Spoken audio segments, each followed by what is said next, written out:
The Tom Woods Show, episode 780. Prepare to set fire to the index card of allowable opinion. Your daily dose of liberty education starts here. The Tom Woods Show. Folks, I've just released another free ebook, this one called Education Without the State. Grab your copy at nostateeducation.com or by texting the word EDUCATE to 33444. Hello, everybody. Tom Woods here. And guess who's back on the show? Guess who's back on the show after pretty much a year's absence? Bob Murphy, the economist Robert P. Murphy. In a minute, we'll get to why he's been absent for so long, but I'm glad to have him back. Bob holds a Ph.D. in economics from New York University. He's very widely published. He's a super genius. He's the author of many books. He's the author of study guides to major Austrian economic treatises like Man, Economy, and State by Rothbard and Mises' Human Action and the Theory of Money and Credit. His own books include two books in the Politically Incorrect Guide series, Politically Incorrect Guide to Capitalism and the Politically Incorrect Guide to the Great Depression and the New Deal. He's also the author, most recently, of Choice, Cooperation, Enterprise, and Human Action, which is like a layman's distillation of Mises' great classic, Human Action. And he's also the author of a textbook for, let's say, late middle schoolers to early high schoolers called Lessons for the Young Economist. You can download that book for free online, as well as a free teacher's guide. So it's all kinds of great stuff. Coming to you from Bob. He blogs over at consultingbyrpm.com. All his details will be on the show notes page, tomwoods.com/780. And Bob has just created his first course. Well, not just, but sometime in the not too distant past, he created it. A brand new course for us at libertyclassroom.com, and it's called, it's a study of the history of economic thought, going up through Alfred Marshall. And he's going to continue it up through the present for us in 2017, so that's going to be great. Liberty Classroom is sort of like my adult enrichment site for people who feel like I didn't get the real education I should have, and I got screwed out of it because all I got was propaganda. Well, if that's how you feel, then head to libertyclassroom.com, and you can take courses by professors who are going to teach you the real economics, the real history, taught by me and by people I trust. This is not the same thing as the Ron Paul curriculum. That's a homeschool project that I'm involved with. This is, although homeschoolers do use it, this is, as I say, more of an adult enrichment thing that while you're driving in your car or whatever, you can be listening to courses by people you know you can rely on. So it is my flagship product, libertyclassroom.com. Bob, welcome back to the show. Good to be here, Tom. Love the stuff you're doing. In all honesty, yours is the one podcast that I regularly listen to because I'm kind of an important guy. Well, I appreciate that. I make this show for important guys, so I would expect you to be listening because I know you have plenty of time to be listening because you haven't had a whole lot of time to be on the show. In the past year, I think I had you on to debate Vox Day, and so that doesn't really count because you were really on to talk to him, not to me. So it's been quite a while because you and I have been busy with something. We've had our own podcast together. We still have Contra Krugman at contrakrugman.com. We've done, as of the time people are hearing this, we'll be just about ready to release episode number 60, and we refute the Paul Krugman New York Times column. We pick one of the columns for the week by Krugman, and we refute it, and we have a lot of fun doing it. It's a great podcast everybody should listen to, especially when you say, I wish the Tom Woods Show could be a little longer. Well, it can't, but you can get a Contra Krugman episode every week, and that ought to satisfy you, I hope. Yeah, and Tom does most of the talking in that one, so it's basically like just an extension of the Tom Woods Show. Oh, man, is that funny. All right, well then let's, now we got that remark out of the way, let's turn things over to your course that you did for Liberty Classroom. This is part one of what I guess will be, are you envisioning a two-part series on the history of economic thought? Right, so the course that's up right now, the subtitle is The Classical Economics and the Marginal Revolution. So this basically takes you up to, but not including 20th century economics. And then yet part two, which we're going to have in 2017, is going to be basically the highlights of 20th century economic thought. All right. So what we've done here then in this course is you've gone from pre-classical economic thought, really, really early people, and you've gone all the way up to Alfred Marshall. Now, a lot of people may not know Alfred Marshall, but they will know some of the other names that are covered in the course. For example, Adam Smith, perhaps David Ricardo. You cover Frederick Bastiat, who's somebody who might be left out of a traditional history of economic thought course. Of course, Karl Marx is in here, Karl Menger, and Bombavark is in here too. We'll definitely get to him because I found it very interesting that you called him your favorite economist. So let's start. I don't want to spend too much time on the super early stuff. Not to say that it's not important or that Turgot didn't have a lot of great things to say, but given the limitations of time, let's focus on people more likely to have heard of. So let's talk about Adam Smith, because there has been a little bit of controversy about Adam Smith because Rothbard was very critical of Smith. What do you think are Smith's contributions, and do you think there's anything to the claim that his shortcomings were substantial? Well, I think, and I said this in the course, I think the deal with Adam Smith is that it's sort of like when people say, oh my gosh, the Beatles are terrible, I can't stand them. You know, and he's like, really, you actually dislike the Beatles and you wish they didn't exist? Or is it more that you think they're way overrated and you can't believe that some people think they're the best band ever? So I think there's something of that going on that, you know, the things Rothbard said, I mean, they're all completely valid. And, you know, and I recycle some of the leading criticisms Rothbard raises.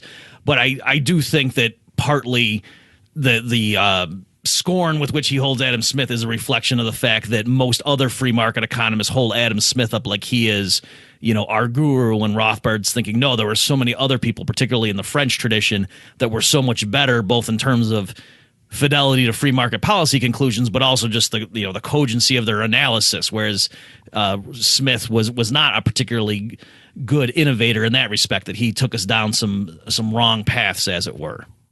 So let's give me a couple of examples of something good, something bad that we get out of Smith. Okay, well, certainly the good things. I mean, his discussion of the sort of division of labor, right? You know, Smith opens up with this famous thing about the pin factory, whatever, and that's pretty good exposition of it, just to get that idea across to the reader. Because what Smith does is he has this nice blend of the theory, but also he's supplementing it with sort of real world facts. Now, and it makes the exposition nice to read because you feel like, okay, this isn't just some guy firing from his armchair, that he's actually sort of interspersing things with the real world. Now, Rothbard has some critiques even on this point, saying that a lot of the numbers and so forth that Smith was giving were out of date, even adjusting for the fact of when Smith was writing. So even that's open to discussion. But I'm saying in terms of you sitting down and reading it, it is a very interesting exposition. So there's that element. And Smith's whole idea of the invisible hand, I mean, how can you disparage that? I mean, that certainly is a way of, he wasn't the first person to come up with that concept, but he's certainly hammered it home, the idea that people who don't intend to promote the general welfare are acting in their own interest, you might even say acting selfishly or out of personal greed, nonetheless, you know, as long as they're respecting property rights, the market economy directs them to do things that actually benefit their fellow men. That's certainly something that Adam Smith brought to everybody's attention, and how can you downplay that?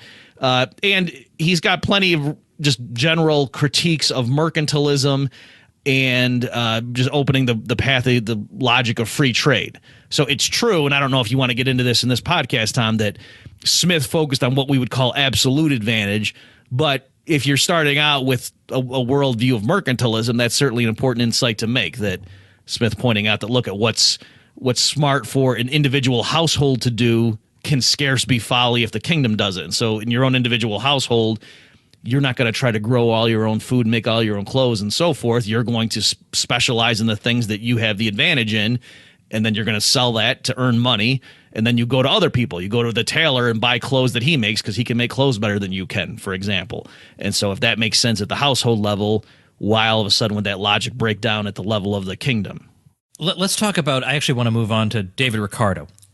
David Ricardo has this famous breakdown where he's classifying people according to what it is they earn on the market. He says landlords earn rent, workers earn wages, capitalists earn profits. And to some extent, that was later corrected by at least some of the Austrians. So first I want to know what's wrong with that breakdown, And secondly, why does he think that classifying people in this way is the really important economic problem? It just seems like kind of an idiosyncratic question to start with. Well, I think where he's coming from is that he's picturing the economy as a whole and just looking at the distribution of income. And I guess I can't peel the layers back too much further and say, why is he coming at it that way? That is how he's doing it. I mean, if you think about it, even Adam Smith, his approach was very, you could say, macro in the sense that he cared about the wealth of nations, right? That's the famous title of his most famous work. So even Smith there is not so much giving us microeconomic analysis, but he's really trying to understand what is it that makes one nation rich and another nation poor, and that's the sort of thing he's focusing on. And so this is part of what Rothbard's problem is with these guys, as opposed to, say, the tradition in the French, which were much more focused on subjectivism and individual decision-making. The British tradition tended to be more thinking in terms of objective features of wealth, tangible measures of wealth, like, oh, we got more production, we got more wheat being harvested, we got more tractors, things like that, as opposed to subjective utility. So that's part of Rothbard's problem with this whole tradition, and why he doesn't like people elevating Adam Smith above where Rothbard thinks he's due. But so back to Ricardo, he's more looking at a model of, okay, here's total output, which we know from physical considerations, like this is how much labor we have in capital equipment, and these are the productive powers of the soil. So they all interact to yield this output, and then what principles determine how much of that goes to the different classes of people. So, I mean, part of it is just that the sophistication of their methods back then, they couldn't make the models too complex to break it down much more than that. And that was what people, that was just the tradition he was working in, and that was a logical extension of it. And so you're right. And we even see throwbacks to that, to our terminology to this day, Tom, that you say, like, well, like, who do you pay rent to? You pay it to a landlord, right? When the average person, if you say, what's rent, he's going to think, oh, that's if I have an apartment, that's how much money I pay every month to the person who owns the apartment, to the landlord. So whereas in terms of modern economic theory, rent is a much broader category, referring to the period income that a productive factor earns. So a tractor could earn rent, and it's not just the land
idea of, how do you start thinking about these things if you're not ready to start with, full anarcho-capitalism. You just want to say, well, what would it mean to have principles deciding how the government ought to behave, and then sort of evaluating from that prism. But as far as economics, I mean, look, there's something to be said for somebody who really crystallizes a position and drives it home. I think the single best essay on free market education ever written was Bastiat's Petition of the Candle Makers. And so if people haven't heard that, I definitely encourage them to go look it up. It was a satirical letter, and Bastiat is saying in France, the people who make candlesticks and other sorts of interior illumination, they're writing the legislature saying we face this unfair competition from this foreign entity we can't hope to compete with, and it will just drive out our business, reduce sales, we'll have to lay people off. It's the sun. That the sun just showers us with all of this light during daylight hours, of course, and people would just naturally use the light of the sun rather than burning candles and so forth. And so the proposal is, let's force everybody to shutter their windows and keep out the sunlight during the day, and this will boost candle sales and other forms of interior illumination, artificial illumination, and then look at all the benefits that will flow to French industry if we follow this wise course. And so Bastiat very cleverly just takes standard protectionist arguments and applies them in this setting. And then, of course, he ends by saying, now you might object and think that this is a bad proposal, because why should we neglect this free gift of nature? But you follow these arguments in all these other areas of protectionist legislation, so why wouldn't you do it here? Be consistent.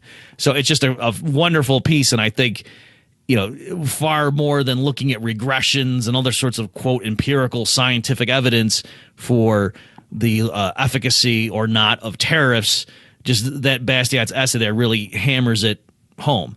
Also, the famous broken window fallacy, which a lot of people might think Henry Hazlitt invented. So just in case you don't know what that is, the story is there's a kid who breaks the shopkeeper's window. These hooligan kids are screwing around, and they throw a rock and break the shopkeeper's window, and a crowd gathers. And at first everybody's mad. Of course, the shopkeeper's mad, and they're saying the kid did something wrong. But then some person who thinks he's very clever says, well, no, actually there's a blessing here, because now it will provide employment, since the shopkeeper's going to have to spend money replacing that broken window. So that's going to provide employment. Now the glazier's going to be able to spend money in turn, and so forth. Look at the ripples of prosperity that will go through our community because of what this kid did. And so a lot of us know that from Henry Hazlitt's treatment, but he got that, and he gives credit, of course, that Bastiat is somebody who originally came up with, he's the one who invented that fable. And of course, the point there is to show, something's got to be wrong there. That can't be right. And Bastiat puts his finger on it. The fallacy there is to think that spending and employment only happens because of the destruction. That if the shopkeeper didn't have to replace the window, he could have spent that money paying someone to make a coat for his wife, for example. So it's just the form of the employment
in economics, if you're a Keynesian, you can look at the Obama stimulus package and say, yep, it's a good thing we had that because, otherwise unemployment would have been even worse.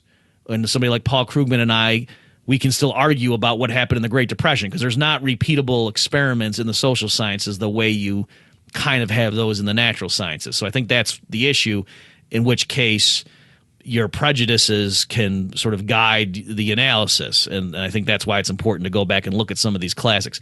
The other thing, just so people know, what I'm trying to do, I'm trying to teach modern economics through the perspective of the development over time. So just by going and looking at these contributions, that's sort of the approach I'm taking here, that when we look at a particular person, I grab the good stuff and say, this is what this thinker, this was his innovation, and notice how it improved upon what it was before. So that's the method that I use, but I think it's easier to build up and get people to realize the benefits of the modern framework that Austrian economists use if you can see where they came from and why it's an improvement. So, for example, the classical economists, they had a lot going for them, but they did rely on a cost or a labor theory of value, and that was overturned in what was called the Marginal Revolution. So in this course for Liberty Classroom, Tom, I spend a lot of time making sure the students understand, what do we mean by a cost or labor theory of value? Why would smart guys like Adam Smith have embraced it?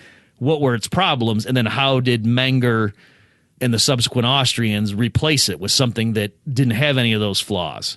And so that's a central part of what I'm trying to get across in this course. I was going to ask you about Karl Menger and the beginnings of the Austrian school, but I think it's just too much to get to. So instead what I want to do, so in other words, in this course you're going to get an awful lot of material from economists who lived before there was an Austrian school of economics, and then you're going to see the birth of Austrian economics during this course. In the course of these lectures you'll get to that topic. But then I want to get to the man Bob identifies in the course as his favorite economist, and that's Eugen von Bombaverk. Bombaverk is Bob's favorite economist, and it's not necessarily because of the material he covers, although it is partly that, but it's how he covers it and how thoroughly and how persuasively, how good he is at dealing with critics. But when I look at Bombaverk, it looks like a lot of technical stuff about interest theories. So why should the layman appreciate Bombaverk? Right. So first of all, if you ever seen a picture of him, because his beard is awesome. Now, some people might say that's kind of a trivial thing. Perhaps it is, but still, I can't neglect to mention that. I have a Bombaverk shirt somewhere around here, I think. So just to give background for the listeners, I did my PhD dissertation on Bombaverk, so you could say I'm biased, but that's kind of the point. Why did I pick this guy? So I really do think he is arguably the most intelligent economist. Like, it's, would you put him up against Mises? I don't know. It would be hard for me to decide, who contributed more. I guess I might say Mises, but the areas where Bombaverk really shines, I mean, just the power of his mind, I cannot stress enough. And so that's why I encourage people to read it, just to see how sharp this guy was. But to answer your question, Tom, it's true that he is known, even other economists or whatever, Irving Fisher and so on, credited Bombaverk for really taking the ball forward when it came to understanding capital and interest. But he's also just he had a solid command of this new subjective value theory that Karl Menger basically invented. All right. I should say, just in case there are people listening who are not completely fans of the Austrian school, that in standard histories of economic thought, it's awarded to three different people. It's Menger, William Stanley Jevons, and Lionel Ross are all given credit for basically simultaneously and independently just stumbling upon what we now call the marginal revolution and throwing out the old cost theory. But I think it was best done in the tradition of the Austrians. So Bombaverk, reads Menger's book and then says, this is it. This is what my career is going to be, and I got to follow this to its logical conclusion. So I would say what Bombaverk actually did was take the new subjective value theory that Menger had developed primarily to explain, like, why is it that steak right now has a higher price than hamburger meat? And Menger explains that. And I think Bombaverk said, okay, so why is it that a good available right now has a higher price than a good not available till 10 years from now? And if you explain that, then that explains why interest rates are positive. And so I think that was what Böhm-Bawerk, that's the way I interpret what he did, is he implied Menger's theory in an intertemporal context. So that's why he's associated with interest and capital. But and I give some examples in the course, but Böhm-Bawerk just critiquing other economists who came before him and trying to explain capital and interest theory, Böhm-Bawerk necessarily has to first teach you just basic economic theory to then to show why these other explanations are wrong. So his overall goal is to eventually teach you the proper understanding of capital and interest, but he kind of has to first just teach you basic economics in general, like in terms of what, how do you evaluate costs and benefits and things like that. So as far as why I love reading the guy, his rhetorical style, he'll take his opponent, state the position of the opponent better than the opponent does, and he'll state it so persuasively that by the time Böhm-Bawerk's done building up this position, you agree with it. You're like, oh yeah, that makes a lot of sense. I can see it. Then Böhm-Bawerk absolutely destroys it, and then he goes, okay, but maybe I still haven't given you. He'll build it up again, and then take away the first argument he used, and then have a completely independent argument and destroy it again. And then so now you're just like, oh my gosh, of course that first view was wrong.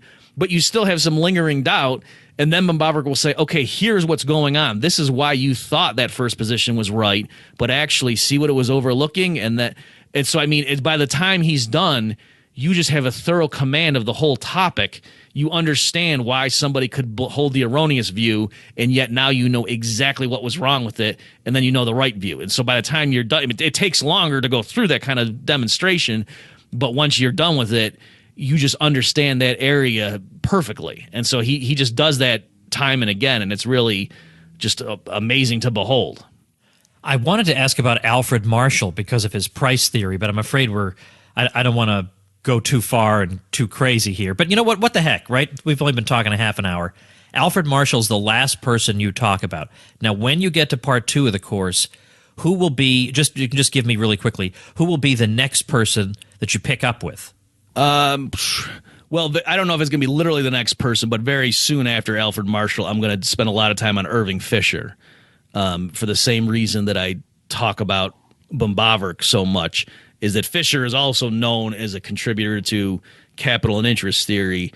And so I'm definitely going to talk about him. I would need, it's partly time a matter of the reason I can't tell you for sure is I got to look at how many slots we have, and we have to make some judgment calls. So right. No, there's I get scarcity. Yeah, there's scarcity even when it comes to Liberty Classroom content. That's right. Trade-offs need to be made.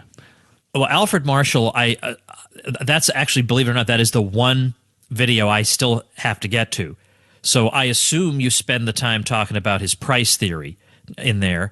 And if that's the case, again, is there a reason that anybody, well, first of all, how does his price theory differ from the Austrian, which I hope doesn't take you too long? That's a kind of a big question. And secondly, what real-world implications do his deviations from Austrianism have? Okay, so Alfred Marshall is huge in terms of his influence on modern economics. I mean, he really, it would be a crime to do a history of economic thought class and not talk about Alfred Marshall. So, I mean, for a while, he had the most influential best-selling textbook, and that's what a lot of the economists sort of in the early 20th century, they learned their economic, or at least their standard views of economics in terms of Marshall's treatment. And so what Marshall thought he was doing is he didn't actually like this idea of the Marginal Revolution, that Marshall thought that, yes, these guys after 1871 did bring in some important contributions in terms of utility analysis and subjectivism, but let's not throw out all of the tremendous contributions of the classical economists. So Marshall thought he was sort of welding those together, and this gives rise to what, if your listeners know, what you have heard the term neoclassical. Like a lot of times at Mises University, for example, when Austrian professors are trying to contrast the Austrian view with the they might say the word mainstream, or they might say neoclassical. So that's partly where that comes from, is that saying that yes, we're not literally classical economists anymore, but we're still retaining their insights, so we're neoclassical. So that's partly where all that comes from. So that's what Marshall thought he was doing. And so one way for our purposes here to kind of boil it down is Marshall famously said that look at these disputes that my fellow economists are having, that you've got like the old school classicals arguing that it's objective cost considerations that determine market price, whereas you've got these new subjectivists saying, no, it's all in your mind. It's all utility. That's ultimately what determines market prices. And Marshall thought that was silly. He said, no, it's both interacting with each other, that it's, in our terminology, it's supply and demand interacting. And Marshall actually, he popularized the usage of those concepts. And he said that to say, is it really supply or is it really demand that determines price, is like saying, when you're cutting paper with the scissors, is it the top blade or the bottom blade that's doing the cutting? And he thought that's silly. All right, so that's what I think a lot of people who are just vaguely familiar with it would say that's kind of Marshall's position. And so the Austrians, push comes to shove. It's not that they would deny the use of supply and demand curves as being useful, to teach undergrads how to think of something and how to look at the impact of a tax or something, but Austrians think that fundamentally all economic phenomena need to be traced back to the mind, that it's all subjective. And in particular, even when you go and draw that supply curve, that's not something that pops out from the raw data. It's not that, just the amount of coal in the ground determines the supply curve of coal. No, because there are humans who own the coal mines and they make subjective expectations about the future. And depending on what they think is going to happen next year, that might determine how much coal they're willing to sell today based on whatever the price is. Okay, so even when you draw that supply curve, that's not something that's purely due to empirical facts without first going through somebody's mind and being interpreted that way subjectively. So that's kind of for our purposes here, the way I would distinguish the Marshallian view from the Austrian. And, in terms of real world implications, I think a major problem with modern economics is still that it's wed to this notion that things are determined in terms of real cost considerations and the subjective facts about the world and supplies, and getting away from the essential insights that Menger gave us to say that, no, this really is the subjective value revolution, and that you need to understand that things need to work through the mind of an individual. And so that it sounds almost as a truism to say that sometimes, but that really is a fundamental difference in the Austrian approach. Mainstream neoclassical economists, if you said, we're subjectivists, they would probably say, oh yeah, so are we. But it goes much deeper in terms of the Austrian view, that they think both supply and demand are ultimately driven by utility. All right. I'm glad you mentioned the scissors thing. That's the thing, after not having read anything about Marshall for many years, the only thing I remembered was the two blades of the scissors. So now I remember it very clearly. All right. Again, there's a whole lot we can cover, but that's why you have a whole course on it. And as a matter of fact, just this part 1 course has 23 topics, but 24 videos because of the 2 Vol-Ra videos. So you've got a lot of stuff here. And in learning the history of economic thought, you're also learning a lot of economics. So it's a great thing to know. It's great for cultural literacy. It's great all around. So I hope you'll check out libertyclassroom.com. It is, as I've called it, my flagship product. I'm glad to welcome Bob as one of our faculty members on there. Bob, thanks for doing this. I don't want to pester you, but at the same time, I'm going to pester you about getting the second part of this course up and running, because I think people really want to sink their teeth into, Keynes more than anybody. And given that Rothbard didn't live to do that in his published history of economic thought, it falls to you, my friend, and we're looking forward to that. Well, thanks, and I appreciate the opportunity. Also, one of the things I'm looking forward to is my field that I declared at NYU was actually game theory, and so there's a lot of good stuff for those who caught my presentation for the Mises event in Fort Worth recently. I talked about Arrow's impossibility theorem, so we're going to cover that in the course, and just to show, there's a lot of neat things in this realm that I think pertain to an Austro-libertarian worldview, but for better or worse, I there's a lot of this stuff that I'm able to teach because I learned it at NYU, and just to have the formal analysis, and then to be able to step back and say, okay, now from sort of Rothbardian perspective, how do we examine these things? Well, that is, I'm looking forward to that very much, as our existing members at Liberty Classroom. They want whatever you're putting out, and they can't wait to watch those. So thanks so much for doing it. Don't be such a stranger on the Tom Woods Show, but I will talk to you in a couple days for the next episode of Contra Krugman. Great. Thanks for having me, Tom. Keep up the good work. Okay, boy, do we have a juicy one coming up for you tomorrow. But first, let me tell you about another website started by a Tom Woods Show listener, and that is libertariannerds.com. I don't know, is that redundancy? Libertarian nerds? Oh, who would say that? What a terrible thing to say. Libertarian Nerds, the tagline is saving the world one nerd at a time. Lots of interesting, there's a podcast they have, and lots of interesting topics covered. For instance, what would you do about the military when you have anarcho-capitalism? How would you have military defense? But also things like, how do you deal with children's rights, and yet at the same time not fall into the idea of positive obligations and positive rights? This has been a tricky puzzle for libertarians to some degree, and the Libertarian Nerds try their hand at it. They've got a great post about Rothbard, all kinds of great stuff over at libertariannerds.com. You're going to love this site, so check it out. If you are starting a site, make sure you use my special link to get your hosting, and I'll mention you on the show, give you a nice, juicy, SEO-rich backlink, 24 video tutorials to help get you started, and membership in my private bloggers group. All these bonuses are yours for nothing as long as you check out tomwoods.com/publicity and get the details there. All right, tomorrow, your old friend Scott Horton comes back to the show, and we are doing, and originally we were going to do an episode on Yemen, because Scott's been telling me Yemen is totally overlooked by everybody, and it's horrible. People need to know what's going on. That was our original plan.